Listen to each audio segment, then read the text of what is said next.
Muito bem, vamos então caminhar em Gênesis 28. Depois aí de um tempo de jejum de Gênesis, né? Tivemos um jejum meio prolongado em Gênesis, não foi? Caminhamos por outros textos, descansamos um pouquinho a nossa jornada nesse livro maravilhoso. E hoje vamos retomar essa jornada, vendo aqui o capítulo 28 de Gênesis. Na minha Bíblia, Gênesis 28 está até com as páginas amarelas, de tanto que nós temos estudado esse capítulo, né? E é um capítulo maravilhoso, porque é um capítulo que mostra um ponto, uma dobradiça na vida de Jacó. Antes desse capítulo, Jacó era uma pessoa. Depois desse capítulo, ele é outra pessoa. Então nós temos aqui uma guinada. Jacó se transforma aqui, no capítulo 28, ele se transforma num adorador. Antes ele era um enganador. Agora, ele vai se transformar num adorador. Ele vai começar, é interessante observar isso, ele vai começar a sua jornada com Deus. Nunca antes ele sequer cogitou em adorar ao Senhor. Nunca. Nós não temos menção nenhuma de Jacó adorando ao Senhor antes desse capítulo. Mas aqui, neste capítulo, depois da sua experiência em que Deus se manifestou a ele por meio do sonho da escada, então ele começa a sua jornada com Deus, a sua caminhada com Deus. É claro, é uma caminhada que comete alguns desvios, alguns tropeços. Ele está começando essa jornada, mas ele vai seguir nessa jornada até o fim da sua vida. É muito lindo ver isso. Esse caminho, essa vereda que ele passa a palmilhar a partir do final do capítulo 28, essa vereda ele vai seguir até o fim da sua vida. É um homem novo, é um homem que está sendo transformado agora por causa do seu encontro com o Senhor, porque Deus falou com ele. E quando Deus falou com ele, essa palavra foi poderosa na vida dele, muito poderosa. Causou um impacto forte e um impacto imediato na vida dele. E ele nunca mais foi a mesma pessoa, e nós vemos aí a sua jornada ao longo do livro de Gênesis, e é muito lindo ver isso. Vamos então ver Gênesis 28, versículos 18 a 22, é o início da jornada de Jacó com Deus. Diz assim, Gênesis 28, 18. Tendo se levantado Jacó, cedo, de madrugada, tomou a pedra que havia posto por travesseiro, e a erigiu em coluna, sobre cujo topo entornou azeite. E ao lugar, cidade que outrora se chamava Luz, deu o nome de Betel. Fez também Jacó um voto, dizendo: se Deus for comigo, e me guardar nesta jornada que empreendo, e me der pão para comer e roupa que me vista, de maneira que eu volte em paz para a casa de meu pai, então o Senhor será o meu Deus, e a pedra que erigi por coluna será a casa de Deus. E de tudo quanto me concederes, certamente eu te darei o dízimo. Aqui está o nosso texto. Nós vamos ver nesse texto, segundo a minha divisão, a divisão que eu fiz. Essa divisão poderia ser diferente, mas eu resolvi abordar o texto nesse formato que eu vou apresentar para os irmãos aqui. Então, eu dividi o texto, como sempre faço, sempre que é possível fazer isso, eu faço assim. Eu dividi o texto em 3 partes, para que nós possamos caminhar entendendo melhor o desenvolvimento da narrativa. E nós podemos detectar no texto algumas marcas na vida do homem que está no começo da sua jornada com Deus. O homem que está começando a caminhar com Deus apresenta em sua vida algumas marcas. E essas marcas, é possível nós encontrarmos essas marcas nesse texto que está aqui. E eu vou enunciar essas marcas e vamos depois estudá-las separadamente, na medida em que formos caminhando sobre o texto. Então, a primeira marca que nós encontramos aqui no homem que está no começo da jornada com Deus é a seguinte: é um impulso para iniciar práticas de adoração. Vamos falar disso hoje. Ele tem um impulso dentro dele, ele é impulsionado dentro dele, o texto aqui não fala de onde vem esse impulso, nós sabemos depois acerca disso, quando estudamos a teologia como um todo, mas ele tem um impulso para iniciar práticas de adoração. Como eu disse, Jacó, antes disso, não apresenta nenhuma disposição para adoração a Deus. Mas agora, no começo da sua jornada, ele demonstra isso, ele revela isso, ele mostra isso, esse impulso para iniciar práticas de adoração. E isso está no versículo 18, e vamos estudar isso hoje. A segunda marca, no versículo 19, nós temos aí no versículo 19 a segunda marca, é o reconhecimento de que Deus é acessível. Antes, ele até dizia que Deus estava longe e não se importava com os negócios humanos. Muitos incrédulos falam assim: se Deus existe, se é que Ele existe, por que Ele vai se importar comigo, com a minha vida, se Ele tem tanta coisa para fazer? Se Ele tem que cuidar do universo inteiro, e há tantos problemas no mundo, a política mundial, os grandes problemas aí que assolam a humanidade, por que Ele vai se preocupar comigo? O que Ele tem que ver com os meus problemas particulares? Com o fato da minha conta de luz ter vencido? Com o fato de eu ter um problema de saúde? Por que Ele vai ligar para isso? Se é que Ele existe. Os incrédulos pensam assim, mas o homem que começa a sua jornada com Deus, ele reconhece que Deus é acessível, que Deus está próximo, que nós podemos andar com Ele, que é possível nos relacionarmos com Ele num nível de substancial proximidade e intimidade. Ele percebe isso, ele descobre isso, ele sabe disso dentro dele. E uma terceira marca, isso nós vemos no versículo 19, e uma terceira marca, os versículos 20 a 22, a terceira marca é a seguinte: é o acolhimento, no início aí da sua jornada, o acolhimento de noções imaturas sobre Deus. Isso é normal. As duas primeiras marcas são positivas.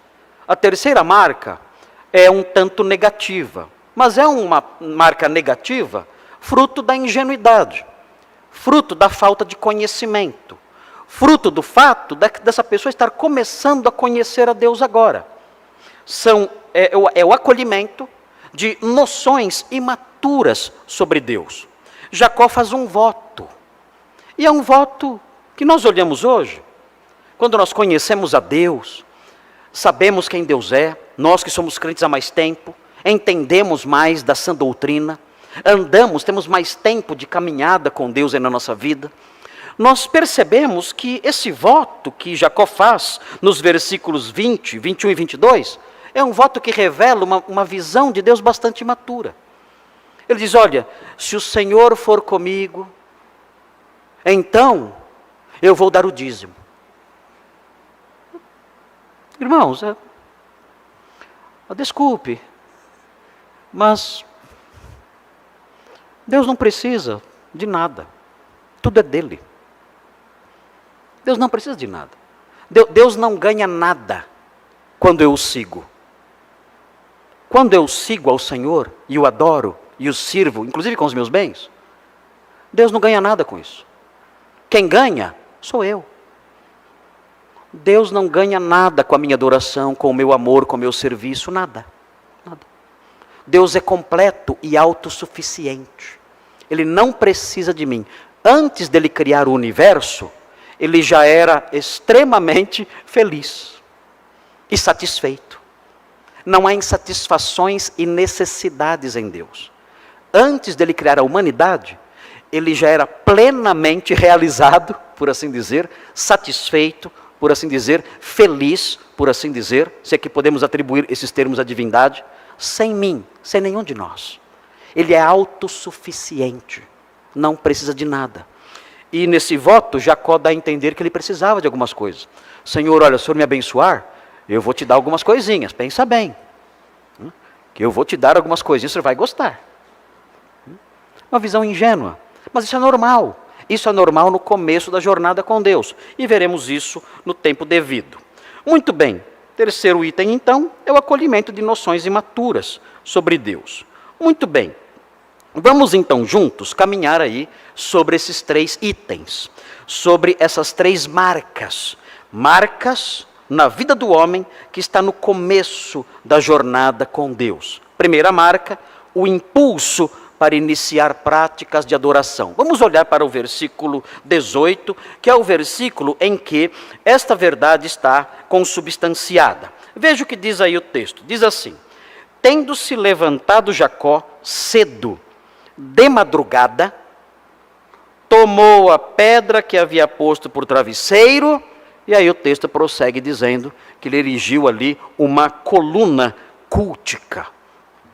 Ele erigiu um pilar cultico, com a pedra que ele tinha usado como travesseiro. É interessante notar, nós pensamos, de onde Jacó, que não conhecia Deus, de onde ele tirou essa ideia? De onde veio, na cabeça dele, a noção de erigir uma estrutura ali, uma construção ali, para adorar a Deus? De onde isso veio? Essa noção certamente nasceu no coração de Jacó, ele reagiu assim, e essa ideia surgiu em sua mente, certamente por causa das práticas dos seus antepassados, do seu avô, Abraão, e do seu pai, Isaque. Ele sabia que os seus ancestrais, o seu avô e o seu pai, tinham feito isso. E, de fato, isso corresponde à narrativa de Gênesis. Veja no capítulo 12, observe no capítulo 12 o que faz Abraão. Ele faz a mesma coisa, ele constrói algo, ele faz uma edificação cultual. No capítulo 12, versículos 7 e 8. E nós temos aí então a narrativa de Gênesis dizendo: apareceu o Senhor a Abrão e lhe disse: darei à tua descendência esta terra. E vejam a reação de Abrão. Ali edificou Abrão um altar ao Senhor que lhe aparecera.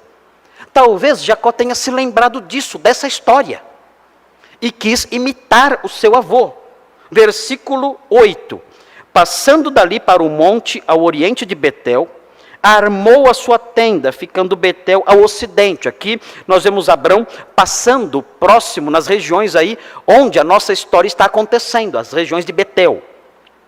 E aí o texto prossegue: Betel ao ocidente e Ai ao oriente. O texto prossegue: ali edificou um altar ao Senhor e invocou o nome do Senhor.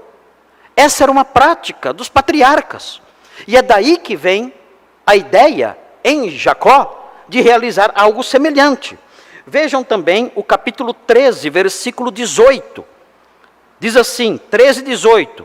E Abrão, mudando as suas tendas, foi habitar nos carvalhais de Manre, que estão junto a Hebrom, e levantou ali um altar ao Senhor. E não somente Abrão, mas também Isaque, pai de Jacó, no capítulo 26. Nós já estudamos esse texto também. Temos estudado tudo que vem antes de Gênesis 28, já estudamos a saciedade, detalhadamente. Os irmãos têm acompanhado isso ao longo dos anos. Diz assim então, Gênesis 26, 25. Vejam o que diz. Então, aqui falando sobre Isaque. Então, levantou ali um altar. E tendo invocado o nome do Senhor, armou a sua tenda, e os servos de Isaque abriram ali um poço. Então o que nós temos aqui? Nós temos um histórico na família de Jacó. Um histórico de edificação, de pontos ali, construções ali, de adoração, construções culticas nós temos aqui. Eles realizando isso. E Jacó, então, parece que, percebendo a sua experiência sobrenatural ali, em que Deus fala com ele, percebendo isso, ele imita os seus ancestrais, o seu avô e o seu pai. É interessante observar, os irmãos olhando aí, o texto do capítulo 28, é interessante observar que o narrador, ele destaca que Jacó se levantou cedo, de madrugada. ele já tinha tido uma percepção do fato de Deus ter se revelado a ele, no versículo 17, o texto diz no versículo 17 ou 16, ele diz que Jacó despertou do seu sono, e teve uma reação ali de temor e tremor, sabendo que Deus havia se manifestado, mas ele se levanta pouco depois, mas não muito depois, ele se levanta ainda de madrugada, e ao se levantar de madrugada, ele então realiza isso, ele erige esse pilar cultual. E o que é interessante notar nisso é que esse foi o primeiro ato que Jacó realizou tão logo Deus se manifestou a ele. Deus falou com ele, através daquela experiência em que ele viu a escada ligando o céu e a terra, e os anjos subindo e descendo ali, e o Senhor falando com ele. Depois dessa experiência em que Deus falou com ele, a primeira reação que ele teve, levantando já de madrugada, foi adorar a Deus.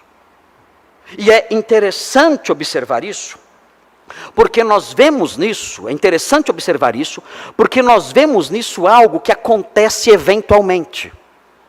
E o que é? É a palavra de Deus chegando ao coração de uma pessoa, com tamanha força, com tamanho poder, causando um impacto tão violento dentro dela, que faz com que ela reaja, faz com que ela faça alguma coisa. É o poder da palavra de Deus golpeando a pessoa por dentro e fazendo com que alguma reação, alguma atitude seja tomada. Isso acontece nas pessoas em quem Deus está trabalhando. Isso acontece nas pessoas que realmente estão provando a vocação divina. Isso acontece nas pessoas que estão aí no início da sua jornada com Deus. Está acontecendo com Jacó agora. A palavra de Deus manifesta naquele sonho, causou esse impacto fortíssimo. E o impacto foi tão forte que a reação dele foi imediata. Nós vemos esse fenômeno acontecendo outras vezes na Bíblia. Se os irmãos olharem o Novo Testamento, vejam que interessante. Nós, quando olhamos o texto de Mateus 4, é uma marca das pessoas que estão começando a sua jornada com Deus. Vejam em Mateus 4 como isso acontece, como a palavra de Deus, quando ouvida por algumas pessoas, arrancam dela uma reação imediata. Vejam Mateus 4, versículo 18. Diz assim, Mateus 4, 18, diz assim: caminhando junto ao mar da Galileia, é Jesus aqui. Jesus, caminhando junto ao mar da Galileia, viu dois irmãos, Simão, chamado Pedro, e André, que lançavam as redes ao mar porque eram pescadores. E disse-lhes: vinde após mim, e eu os farei pescadores de homens. O que temos aqui é uma vocação divina, é um chamado divino, é Jesus chamando: sigam-me, sigam-me, porque eu tenho um ministério para vocês. O texto diz no versículo 20, então eles deixaram imediatamente as redes e o seguiram. É uma reação pronta, é a palavra de Deus tendo tamanha força, é a palavra de Deus tendo tamanho poder dentro da pessoa, que ela reage na hora, ela larga tudo. Esses homens deixaram tudo e seguiram Jesus. Virando as páginas do Evangelho de Mateus, você chega no capítulo 9, e você vê o mesmo fenômeno acontecendo. Mateus capítulo 9, veja o que diz, Mateus 9, versículo 9, diz assim: partindo Jesus dali, viu um homem chamado Mateus, sentado na coletoria, e disse-lhe: segue-me. Ele se levantou e o seguiu. Jesus disse uma palavra. A vocação divina, o apelo divino, a palavra divina foi uma só. Um vocábulo apenas: segue-me. Mas essa palavra tão curtinha, causou um impacto tão violento dentro de Mateus, isso foi irresistível. Ele se levantou, deixou tudo, se levantou e seguiu. O que nós temos aqui nesses exemplos? Nós percebemos que a palavra de Deus, atuando sobre as pessoas que Ele realmente vocaciona, tem esse efeito devastador, tem esse efeito que transforma a visão da pessoa. Tem esse efeito que arranca da pessoa alguma atitude, algum gesto. Ela não ouve e fica parada. Ela não ouve e fica inerte, não. Ela ouve e faz alguma coisa. Aliás, é interessante observar que na vida cristã, na jornada cristã, o autor de Hebreus, ele se incomoda com alguns crentes que ouvem e não fazem nada. Vejam Hebreus 5. Nós temos estudado Hebreus nas quartas-feiras. Vejam o que diz Hebreus 5. O autor de Hebreus, esse pastor com o coração apertado, nós percebemos que o autor de Hebreus é um pastor com o coração apertado, porque ele vê os seus leitores se desviando da verdade, e ele fica muito preocupado com isso. A maior preocupação do autor de Hebreus é com a apostasia, o abandono da fé. E ele percebe isso nos seus leitores. E ele mostra no capítulo 5, no versículo 11, ele mostra a causa disso. Porque eles estão, aos pouquinhos, se afastando da verdade. Ele mostra o porquê no capítulo 5, versículo 11. Ele diz assim: a esse respeito, falando aí sobre questões mais profundas, ligadas aí à cristologia e à superioridade de Cristo em relação à antiga aliança. Ele fala: a esse respeito temos muitas coisas que dizer e difíceis de explicar, porquanto vos tendes tornado tardios em ouvir. As coisas não entram na cabeça de vocês. As lições profundas acerca de Deus e sua palavra não estão causando o efeito desejado em vocês. Tem algo errado com vocês. Tem algo errado. Porque eu ensino, e parece que não entra. Os ouvidos de vocês parecem estar fechados. Vocês são tardios em ouvir. Eu não vejo reações. Eu não vejo respostas. A palavra é dada. A palavra é ensinada. A palavra é exposta. Vocês são admoestados, vocês são ensinados, instruídos, mas vocês permanecem inertes, não há reações. Isso não é normal. Isso não é normal. No homem que realmente está trilhando uma jornada de piedade, no homem que está realmente andando com Deus, que começou a sua jornada com Deus, não é assim. No homem que realmente Deus tem trabalhado e que tem caminhado com ele, as respostas são mais prontas, são mais imediatas. Vejam Jacó. Deus falou com ele levantou de madrugada e realizou algo. Ele se levantou de madrugada e fez um altar, por assim dizer.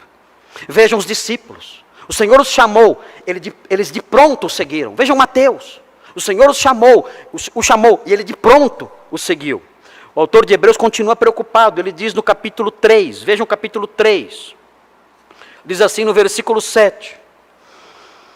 Ele está preocupado com seus leitores, porque os seus leitores estão deixando a congregação. Os seus leitores estão abandonando o convívio dos santos. Os seus leitores estão sendo tentados a abandonar a fé para não enfrentar as perseguições, a perda dos seus bens, a hostilidade dos judeus. Os seus leitores estão sendo tentados a abandonar o cristianismo para abraçar as pompas da religião judaica. E ele percebe isso. E ele tem falado, ele tem exortado. Mas os seus leitores parecem estar seguindo na direção da apostasia. E ele está muito preocupado com isso. Toda a carta aos Hebreus tem essa nota de alerta dizendo: vocês têm que acordar. Vocês não devem sequer cogitar abandonar a sã doutrina. Vocês sequer devem cogitar abandonar a fé verdadeira. Não pensem sequer nisso. Vocês devem se firmar. Vocês devem desenvolver uma firmeza maior nas coisas cristãs, nas verdades cristãs, junto ao povo cristão. E ele diz então: assim pois, versículo 7, 3:7, assim pois, como diz o Espírito Santo, hoje, se ouvirdes a sua voz, não endureçais o vosso coração, como foi na provocação, no dia da tentação no deserto. Ele está dizendo isso para crentes. Geralmente esse versículo é usado para fazer apelo para incrédulo. Não foi assim que o autor de Hebreus usou esse versículo. Ele usou esse versículo para crentes. Dizendo: olha, vocês crentes, Vocês têm ouvido a voz de Deus. Vocês têm ouvido a voz do Senhor, ensinando vocês a se firmarem, a não abandonarem a verdade, a não flertarem com as coisas que são oferecidas lá fora. Ouvindo essa voz de Deus, alertando sobre isso, não endureçam o coração de vocês. Ajam de maneira positiva em face desse apelo. Ele repete o mesmo apelo no versículo 15 do mesmo capítulo. Ele diz no versículo 15: enquanto se diz, hoje se ouvirdes a sua voz, não endureçais o vosso coração, como foi na provocação. Veja o capítulo 4, versículo 7. De novo determina certo dia hoje, falando por Davi, muito tempo depois, segundo antes lhe fora declarado: hoje, se ouvirdes a sua voz, não endureçais o vosso coração. Ele está preocupado com os seus leitores, e está preocupado com os seus leitores, porque a palavra de Deus tem sido apresentada a eles, e ele não está vendo reações. Ele percebe que isso não é normal. Ele percebe que seus leitores estão se desviando ao grande risco da apostasia. Ele os exorta 3 vezes dizendo: se hoje vocês estão ouvindo a voz de Deus, não endureçam o coração de vocês. Não ajam assim.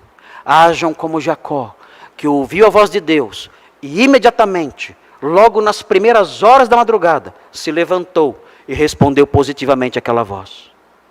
Ajam como os discípulos, que estavam ali enxugando suas redes, e quando ouviram a voz de Deus, imediatamente seguiram o Senhor. Ajam como Mateus, sentado ali na coletoria, e quando ouviu uma palavra apenas, se levantou e seguiu. Não endureçam o seu coração quando ouvirem a voz do Senhor falando. Eu não sei o que acontece com vocês. Eu não conheço a vida de vocês. Não conheço os contornos mais individuais, mais secretos, por assim dizer, da vida dos irmãos. Não sei. Sei que os irmãos têm envolvidos as mais diversas experiências, no seu trabalho, na sua família, nos seus negócios, nos seus projetos, nos seus planos.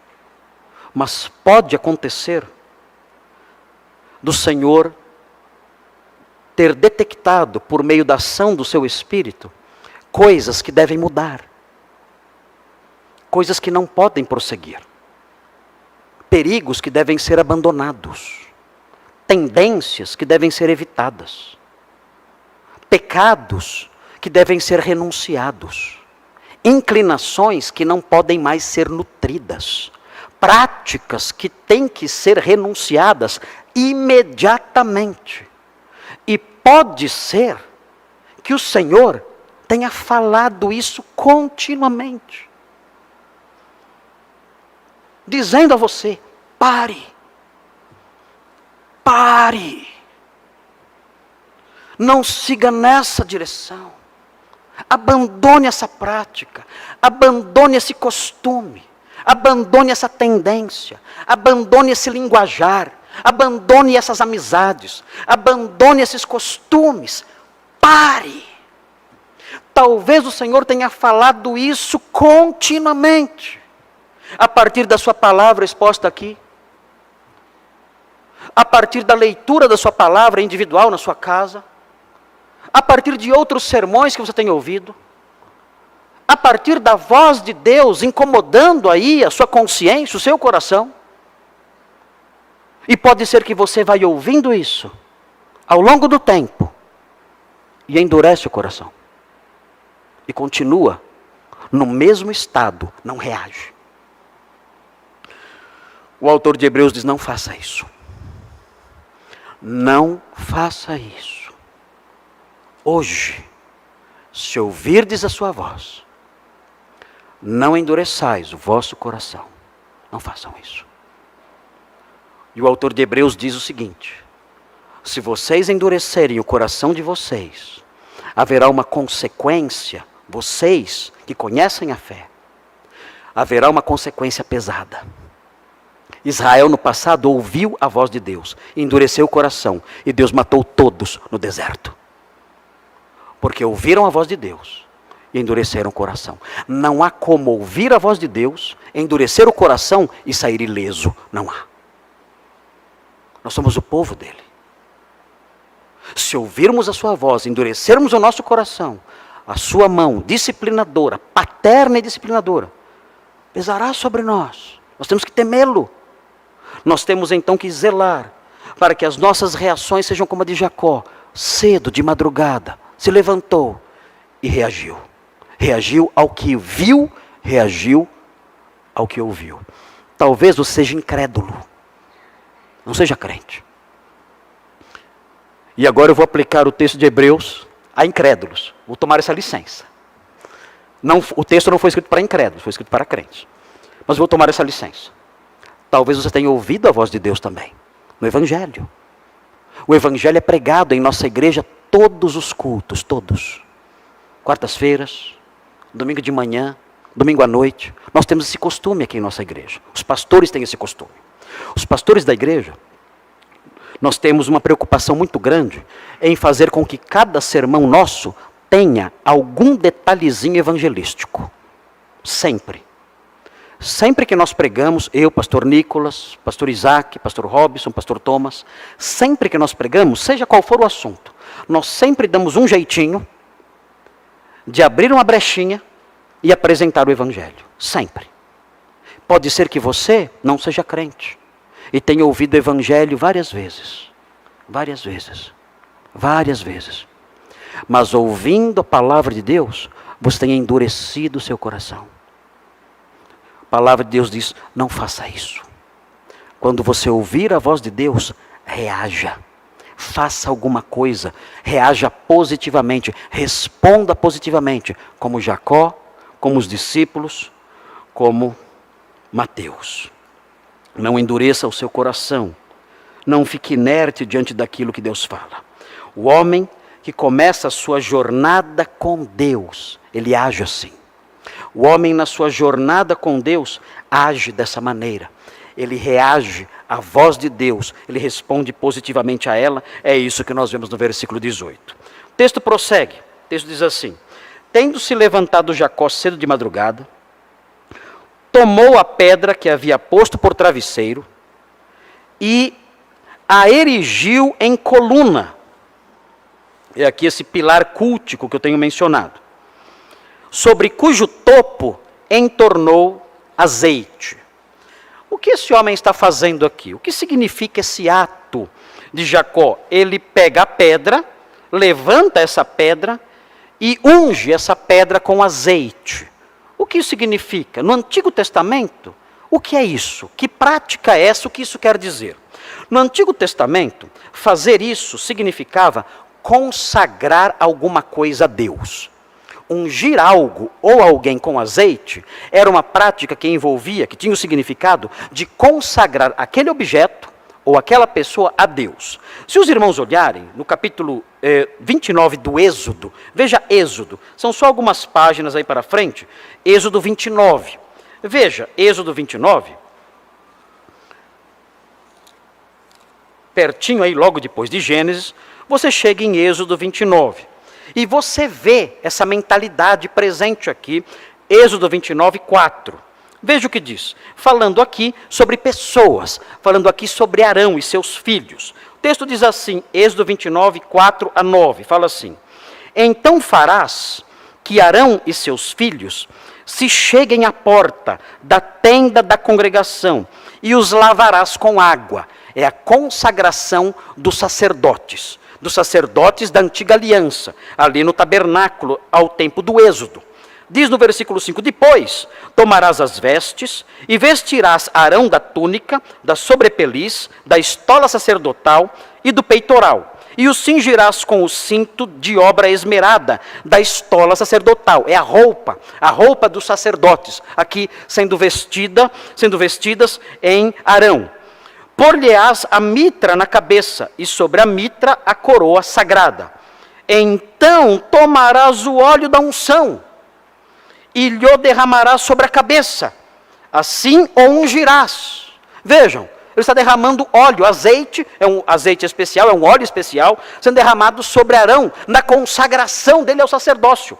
Vejam o versículo 8: farás depois que cheguem os filhos de Arão, e os vestirás de túnicas, e os cingirás com o cinto, Arão e seus filhos, e lhes atarás as tiaras para que tenham o sacerdócio por estatuto perpétuo, e, finalzinho, consagrarás Arão e seus filhos. Vejam então o significado da unção com óleo.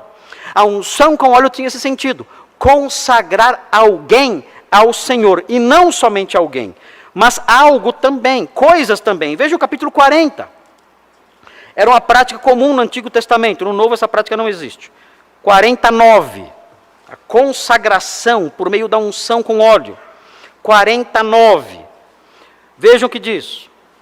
49, e tomarás o óleo da unção, e ungirás o tabernáculo. Aqui é algo sendo ungido, não é uma pessoa. São coisas. E tudo que nele está. E o que isso significa? Ele explica. E o consagrarás com todos os seus pertences, e será santo. Como é feita a consagração? No Antigo Testamento, por meio da unção com azeite, com óleo. Então, o que nós temos em Gênesis parece que é algo relacionado a isso. O que Jacó está fazendo? A impressão que nós temos, existem aí algumas possibilidades do que está na mente dele. Pode ser que ele tenha levantado aquela coluna como um símbolo da vida dele, dizendo: essa coluna é um símbolo de quem eu sou. E ungindo essa coluna, eu estou dizendo: Senhor, eu estou me consagrando ao Senhor. Pode ser um gesto simbólico de autoconsagração. Pode ser isso. Pode ser também um gesto de consagração do lugar. Ele está dizendo: este lugar, Deus se manifestou aqui. E uma vez que Deus se manifestou aqui, eu vou consagrar esse lugar como um lugar de adoração, um lugar especial de adoração. Eu vou consagrar, vou colocar esta pedra aqui neste lugar onde Deus se manifestou, onde Ele esteve presente de modo nítido e focalizado, e eu vou consagrar então esse lugar a Deus. Pode ser isso, é possível. E o que há também aqui, e isso é praticamente certo, é que Jacó está expressando aqui algo que é próprio, conforme temos dito, algo que é próprio do homem que está no começo da sua jornada com Deus. Ele está expressando o seu desejo de adorar. A nossa primeira lição aqui é essa. A primeira marca no homem que está no começo da jornada com Deus é o impulso para iniciar práticas de adoração. Pode ser então, e isso parece ser uma opção bastante viável, que Jacó está expressando aqui, pela primeira vez, o seu desejo de adorar.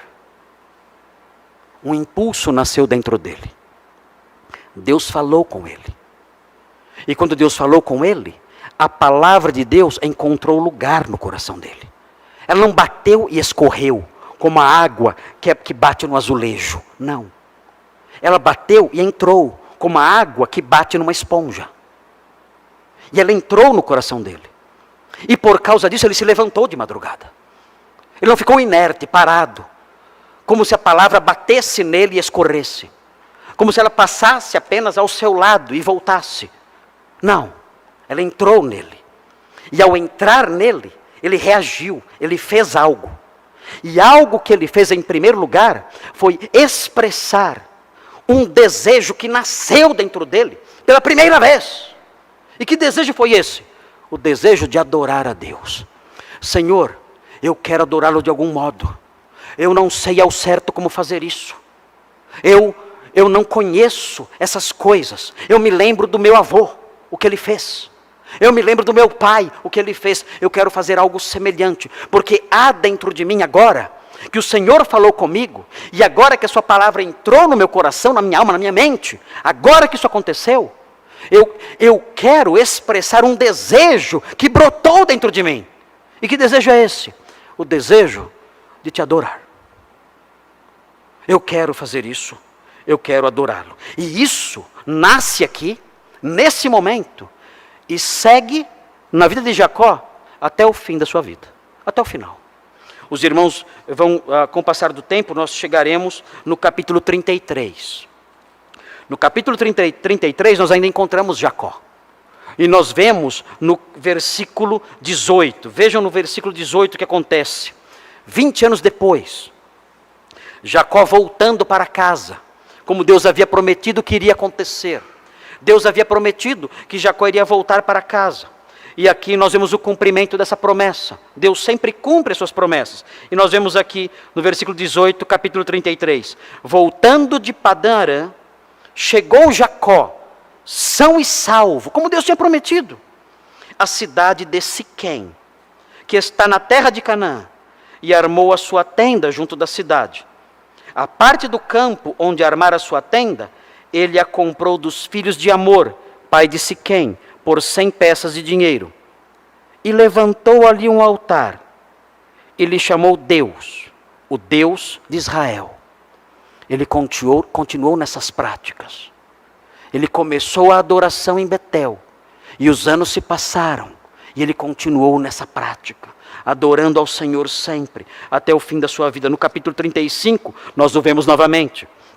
Vejam no capítulo 35, versículos 6 e 7, diz assim, vejam, Jacó voltando para sua casa, Jacó desfrutando da promessa de proteção de Deus, voltando para Canaã. Diz assim, assim chegou Jacó à Luz, o mesmo lugar onde o Senhor lhe apareceu. O nome Luz foi transformado, foi mudado, foi transmudado para Betel. Mas vejam, o texto diz assim, chegou à Luz, chamada Betel, ele deu esse nome, Betel, que está na terra de Canaã. Ele e todo o povo que com ele estava. E vejam o versículo 7. E edificou ali um altar, e ao lugar chamou El Betel, porque ali Deus se lhe revelou, quando fugia da presença do seu irmão. Ele continuou nessa prática de adoração, de ação de graças, de louvor a Deus, ao longo de toda a sua vida. Eu estou dizendo aqui que uma marca do homem que começa a andar com Deus é um impulso para a adoração. E essa é a tese que eu estou defendendo aqui. O homem que começa a andar com Deus, ele sente dentro dele um impulso para a adoração. Nós vemos isso em Jacó. Jacó, Deus falou com ele, e ele fez algo que nunca havia feito. E continuou fazendo isso ao longo da vida.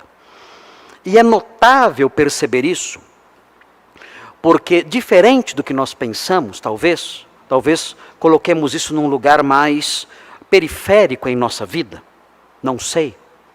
Cada um pode avaliar a si mesmo à luz daquilo que estou dizendo. Mas talvez nós coloquemos esses impulsos para a glorificação do nome de Deus, a adoração expressa do seu nome, numa região mais periférica da nossa vida. Talvez nós nos preocupemos com outras coisas da vida espiritual e não nos preocupemos tanto com a prática da glorificação do nome de Deus, do dar graças a Deus, do viver uma vida de louvor. E quando nós olhamos para a Sagrada Escritura, nós vemos que essa percepção que nos leva a colocar a prática de adoração, de louvor e de dar glórias a Deus numa posição periférica, não está correta. Na verdade, na Bíblia, e isso em especial no Novo Testamento, a prática de glorificar a Deus de forma expressa, de ter uma vida marcada por isso, glorificando a Deus, dando graças ao seu nome, louvando o seu nome, é um dos ideais maiores da vida cristã. E o apóstolo Paulo mostra isso em algumas ocasiões. Vamos olhar isso rapidamente aí no Novo Testamento. Vejam, por exemplo, o que acontece, e eu gosto de frisar isso, já tenho frisado isso algumas vezes, mas quero destacar aqui novamente, não posso deixar de destacar. Vejam, por exemplo, o que acontece em Romanos 1. Romanos capítulo 1.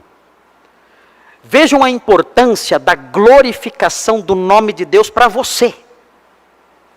Deus não ganha nada sendo glorificado por você, mas você ganha. Veja Romanos capítulo 1, vejam o versículo 21. Aqui em Romanos 1, no versículo 21, o apóstolo Paulo aponta para a raiz de toda iniquidade, toda vida podre, toda vida imunda, toda vida suja, começa aqui, no versículo 21. Todo tipo de prática abjeta, todo tipo de prática imunda, reprovável, pecaminosa, vil, todo tipo de pecado começa aqui, no versículo 21. Veja o que diz o texto. Porquanto, tendo conhecimento de Deus, aqui ele está falando que os homens tiveram acesso ao conhecimento de Deus por meio da criação. Porque a criação proclama que Deus existe, diz o apóstolo Paulo.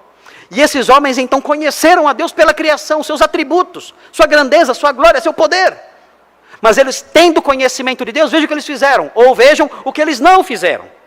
Porquanto, tendo conhecimento de Deus, não o glorificaram.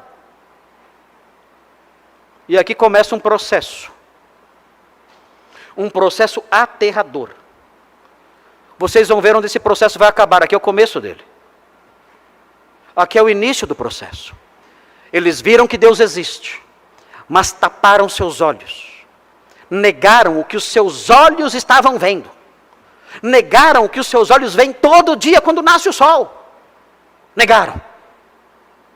E o texto diz, eles tendo esse conhecimento, não o glorificaram como Deus. E mais, nem lhe deram graças. Essas coisas vêm junto. Glorificar a Deus e dar graças são palavras praticamente irmãs gêmeas.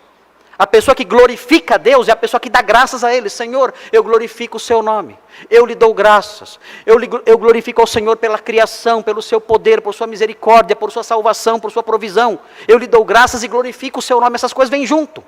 Esses homens não fizeram essas coisas. Esses homens não agiram como Jacó. Jacó ouviu, teve conhecimento de Deus e reagiu como? Adorando a Deus. Mas esses homens não, o texto diz, eles não o glorificaram como Deus, nem lhe deram graças. E então começa um processo assustador. Vejam como continua. Eles se tornaram nulos em seus próprios raciocínios, ou seja, começaram a pensar coisas vãs, bobagens. O universo surgiu de uma explosão. O homem veio de uma evolução aí aleatória e natural. Raciocínios falazes, ideias vazias, bobagens, tolices, invenções, absurdos. E começaram a dizer essas coisas. O coração deles então se obscureceu, entrou em trevas. O coração deles entrou numa nuvem escura e se tornou um coração insensato. E então prossegue esse processo, esse declínio moral. Vai caminhando. Onde começou o declínio moral? Eles souberam quem é Deus, viram seus atributos na criação, mas negaram tudo isso, não glorificaram. Aí começou o problema. Não lhe deram graças, aí começou o problema. E então o coração deles começou a entrar na escuridão. O coração deles entrou numa nuvem espessa. O coração deles se obscureceu. E eles começaram então a viver com esse coração obscurecido. Onde isso vai dar? Onde esse coração obscurecido, pela ausência da glória ao nome de Deus, pela ausência do dar graças a Deus, onde esse coração obscurecido vai levá-los? É simples. Vejam o versículo 28. E você verá o fim do processo. Vejam o fim do processo, é aterrador, é assustador, Deus nos livre disso. O texto diz, e por haverem desprezado o conhecimento de Deus, lá atrás no comecinho, não lhe deram graças, não glorificaram. O texto prossegue, o próprio Deus os entregou há uma disposição mental reprovável para praticarem coisas inconvenientes. Que coisas? Versículo 29 explica.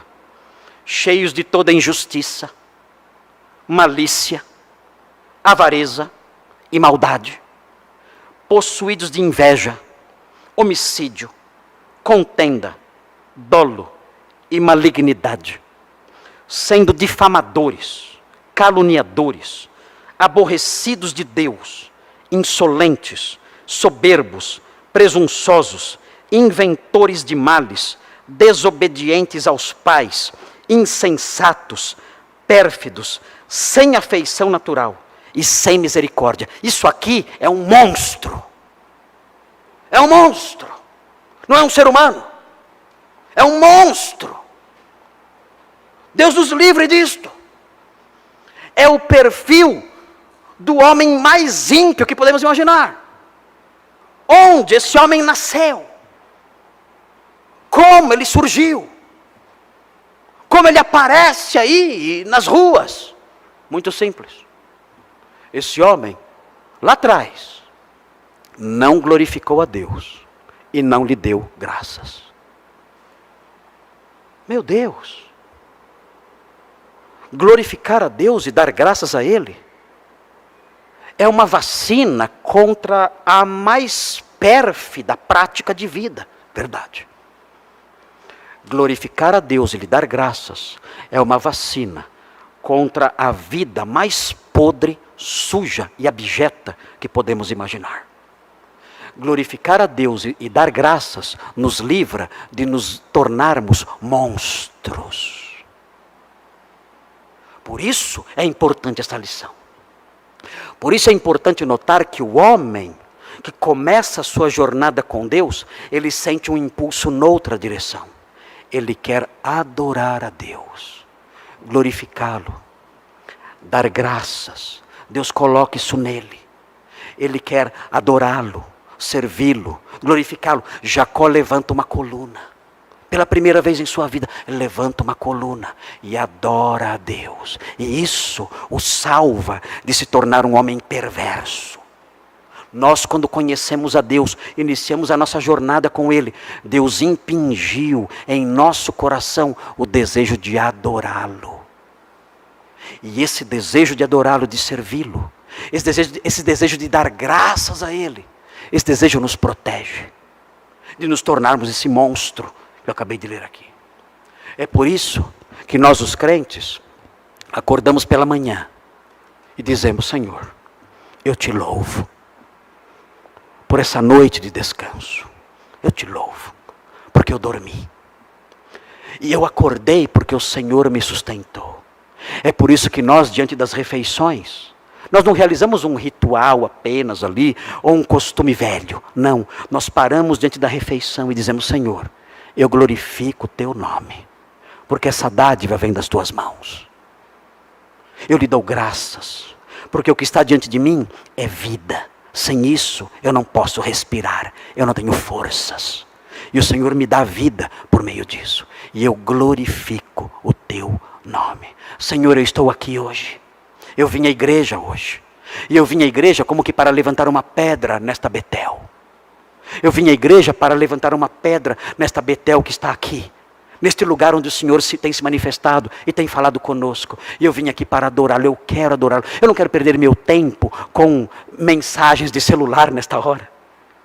Eu não quero perder meu tempo pensando em bobagens, em compromissos secundários, não. Eu estou aqui hoje, eu quero adorá-lo.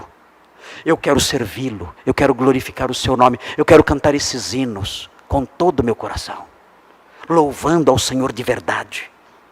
Eu quero me unir com os meus irmãos, numa só voz, entoando louvores de glórias ao seu nome. Não como uma peça apenas de estética cultural, não. Eu não quero shows, não quero um espetáculo, não. Eu quero apenas, com singeleza e humildade de coração, eu quero cantar esses hinos, glorificando o seu nome. Porque eu caminho com o Senhor, e eu sei que o homem que caminha com o Senhor é induzido nessa direção. E é isso que eu quero fazer hoje.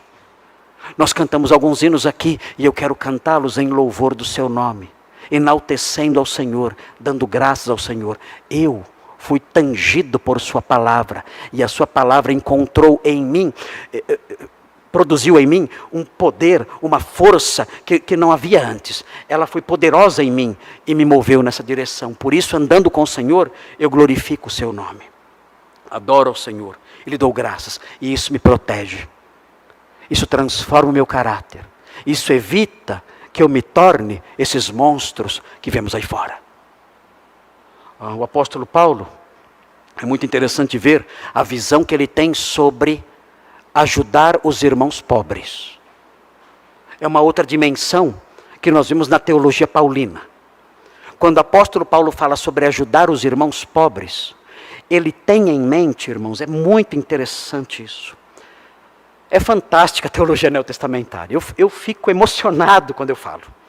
Eu me empolgo demais quando eu vejo essas coisas. Mas é interessante notar que o apóstolo Paulo, quando ele ensina os irmãos a ajudarem os irmãos carentes, ele tem por objetivo não somente fazer com que os irmãos carentes encham a barriga. É claro que os irmãos carentes precisam encher a barriga, é claro. É claro. Nós todos precisamos encher a barriga. É uma necessidade que temos. Por isso, aqui em nossa igreja, nós temos esse cuidado. Nós não permitimos que os irmãos aqui da igreja passem fome. Nós não permitimos isso. Nós ficamos atentos para isso. Quando percebemos, quando descobrimos, quando chega até nós uma notícia dizendo que há irmãos passando necessidade material, nós nos mobilizamos. Os diáconos se mobilizam. E então socorremos os irmãos carentes. E lhes damos então auxílio. E lhes damos alimento, de modo que nada lhes falte. Temos essa preocupação. E suprimos suas necessidades, até que suas vidas se normalizem. Nós temos em nossa igreja, isso é segredo, não é para contar para ninguém. Eu vou contar só para vocês aqui, para a internet toda. Nós temos em nossa igreja, nós temos um grupo de líderes. Nosso grupo de líderes tem quantos líderes total? São 12, né? 12 líderes. 12 líderes.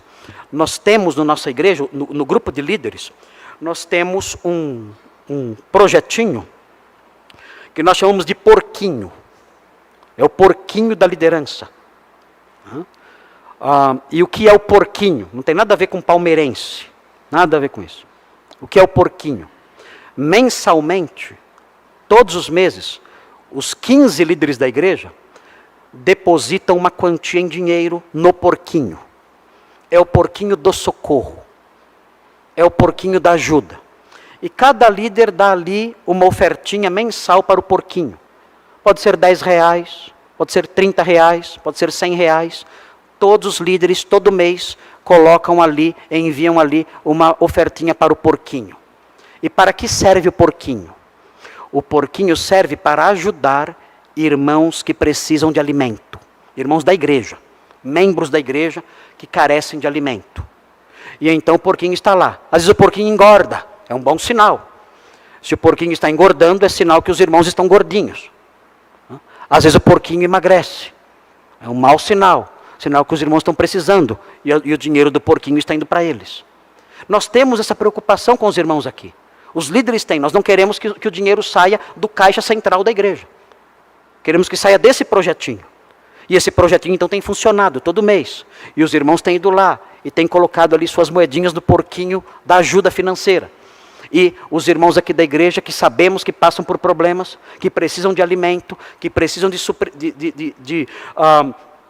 suprimentos, provisão, são socorridos por meio desse projetinho que nós temos. É um projetinho despretensioso, pequeno, mas todo mês nós depositamos ali a nossa ajuda, para que os irmãos recebam esse socorro. Temos isso aqui, é um projeto da liderança, e a liderança se alegra em fazer isso, e ficamos contentes. Por quê?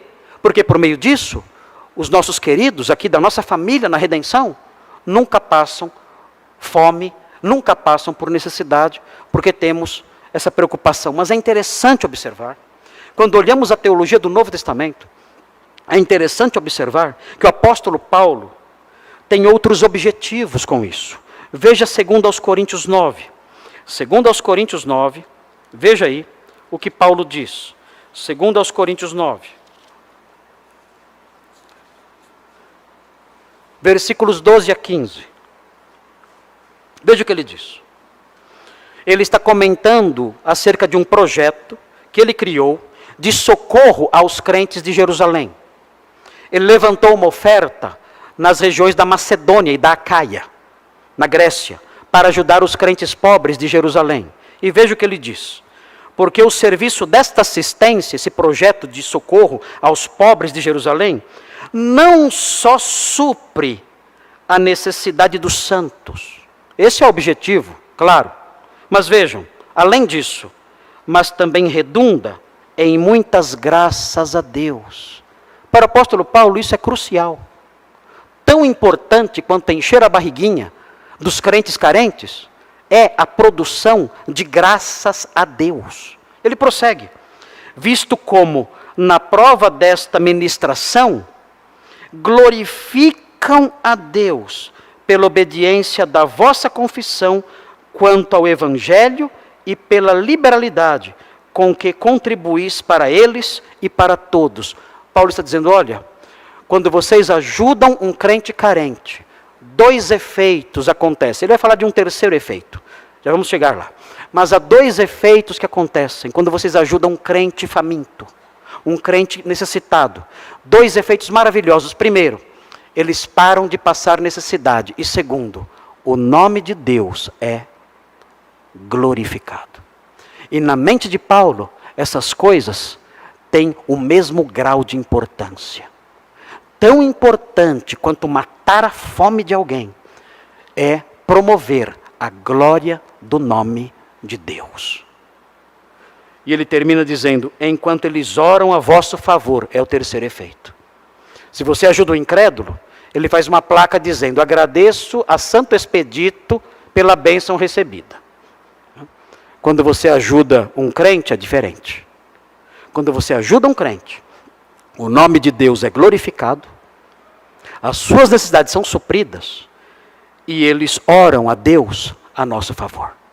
São os três efeitos da ajuda aos crentes carentes. Por isso Paulo fala, para ajudar a todos, mas principalmente os domésticos da fé. Porque quando nós ajudamos os domésticos da fé, eles enchem a barriga, graças a Deus por isso, o nome de Deus é glorificado, e os crentes passam a orar por nós. Mas vejam, o apóstolo Paulo exalta a glorificação do nome de Deus por meio do socorro aos carentes. E ele mostra a importância disso, porque isso produz em nós um caráter renovado. Vejam Colossenses 1, versículos 9 a 12. A importância de dar graças a Deus. Segundo o apóstolo Paulo, dar graças a Deus é o perfil, compõe o perfil do crente maduro. Vejam, Colossenses 1, versículo 9. Dar graças a Deus é uma marca do crente maduro, do crente ideal. Vejam o que diz o texto, 9.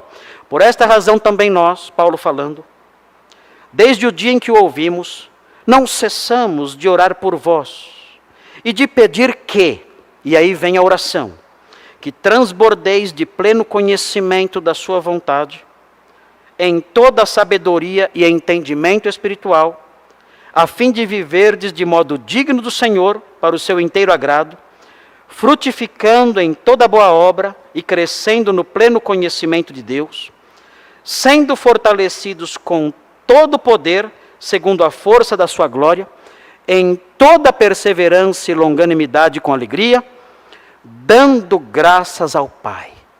Vejam isso. Paulo orava dizendo o seguinte, eu peço a Deus que vocês conheçam plenamente a vontade de Deus para viverem de acordo com ela. Eu peço a Deus que vocês sejam fortalecidos com todo o poder. E eu peço a Deus que vocês sejam pessoas que dão graças a Ele. Esse é o perfil ideal do crente. O perfil ideal do crente é este. Pessoas que conhecem a vontade de Deus e a cumprem. Pessoas que são fortalecidas poderosamente por Ele. E pessoas que dão glórias e graças a Deus em suas vidas. É o crente maduro, é o crente ideal. E a pergunta que vem então, terminando agora o nosso tempo aqui, eu estou até assustado com o horário, pensei que era mais cedo, mas eu não vi o relógio, tempo passar, nunca vejo. A pergunta que fica é a seguinte: existe em você esse impulso de adorar a Deus? Existe ou não? Existe em você o desejo de servi-lo, de glorificá-lo, de dar graças, de adorá-lo ou não? O salmista, no Salmo 84, ele disse o seguinte: quão amáveis são os teus tabernáculos. Ele disse. Ele fala, o pardal encontrou casa e a andorinha encontrou ninho onde pudesse cuidar dos seus filhotes. Eu encontrei teus altares. Ele diz, um dia nos seus átrios vale mais do que 1000. Quão bem-aventurados são os que habitam na tua casa. Ele mostra nesse Salmo 84, ele mostra o desejo que ele tinha de adorar a Deus, de glorificá-lo, como Jacó sentiu naquela noite em Betel. Nasceu isso nele, ele erigiu aquela coluna, adorando a Deus. Esse desejo existe em você? O pardal encontrou casa, a andorinha encontrou ninho para si. Eu encontrei teus altares. O meu deleite, a minha segurança, a minha alegria, a minha paz estão em servir ao Senhor, em adorar ao Senhor diante dos seus altares, nos seus átrios. Eu encontrei teus altares, Senhor. Eu me deleito nisso. Meu coração está cheio desse desejo de glorificar o seu nome, de lhe dar graças. Você tem isso? Esse desejo está no seu coração? Não? Senhor, ajuda-me. Coloque em mim o que o Senhor colocou no coração de Jacó naquela noite. Faça com que a sua palavra entre em mim, como entrou no coração de Jacó naquela noite. Eu quero ter o coração desse salmista e dizer, quão amáveis são os teus tabernáculos. Eu quero me deleitar no teu louvor, em glorificar o seu nome. Eu quero ser um homem que erige constantemente pedras cultuais de adoração do seu nome. Eu quero me deleitar nisso como alguém que começou já a trilhar os seus caminhos. Ajuda-me nisso. O autor de Hebreus diz que nós devemos oferecer a Deus sempre sacrifícios de louvor. E podemos perguntar, mas como eu posso fazer isso?